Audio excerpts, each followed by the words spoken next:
Hello everyone. In today's class we are going to learn about kingdom Monera, that is the continuation of the lecture 1 which we have studied, where we have studied the bacterial cell structure.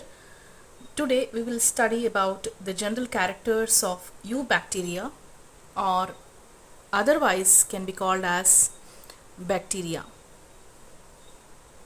Before going to the general characters, these bacteria are nothing but unicellular organisms. Unicellular organisms, as well as they are prokaryotic and unicellular organisms. Unicellular means they are having only one cell, single cell. Uni means single celled organisms. Prokaryotics, the organisms which lack nucleus, and also they don't have all the cell organelles. When we are talking about the general characters, first let us look about their occurrence, that means where they are present. So these bacteria are present almost everywhere, wherever, like example in soil, in air, in water, like everywhere, as well as in extreme habitats like hot springs, deserts, snow and deep oceans.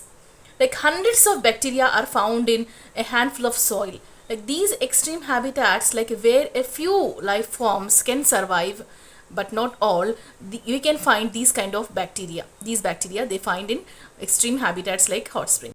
Like some live in other organisms like as parasites or symbionts. What are parasites and symbionts? These are the organisms which depend on other organisms for their food and for their survival. When we are talking about the parasites are the organisms like they will take the food material from the host organisms, or they depend on the host organism, making them very weak. In case of symbionts, symbiosis, they depend based on symbiosis. Symbiosis is a mutual relation between both the organisms where both the partners are benefited with each other. The next character is the size. These are very minute microorganisms which can be seen or visible only under light microscope, and their size varies according to the species, means they are different types of bacteria which has different shapes. Like their particular common range, they range from 2 to 5 micrometers in length and 0.5 to 1 micrometers in breadth.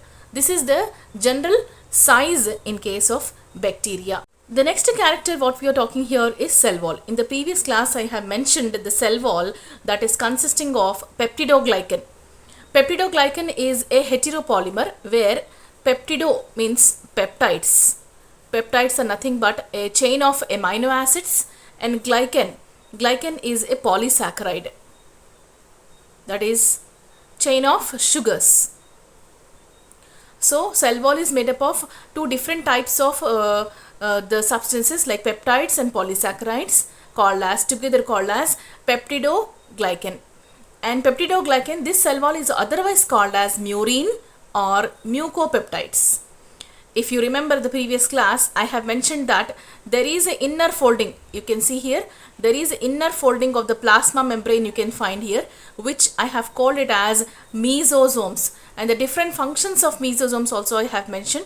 If you want, you can refer my previous class. Coming to the next one is genetic material. Genetic material. Now here the genetic material is basically naked, not enveloped by nuclear membrane as in case of all prokaryotes. And this genetic material is called as nucleoid or genophore or prochromosomes. Right? Now when there are no nucleus present, then definitely all the prokaryotes doesn't have cell organelles, that is not found in case of bacteria also, except ribosomes. As I have mentioned in the previous class, ribosomes are of 70S ribosomes. They are free moving ribosomes, as well as the ribosomes bound to the mRNA strand like this here I have mentioned, which are also called as polysomes. The next comes the cyclosis. When we are talking about the cyclosis, in case of bacteria, there is no cyclosis. Cyclosis is nothing but cytoplasmic streaming streaming. This cannot be found in case of bacteria. In many cases, if you find where, just see here, if this is the cell, you can find a large central vacuole in case of animal cells, where the cytoplasm will move around or around the vacuole in circular direction. Now this movement of cytoplasm due to the cytoskeleton, which is seen in case of all eukaryotic organisms only, but not in case of prokaryotic organisms.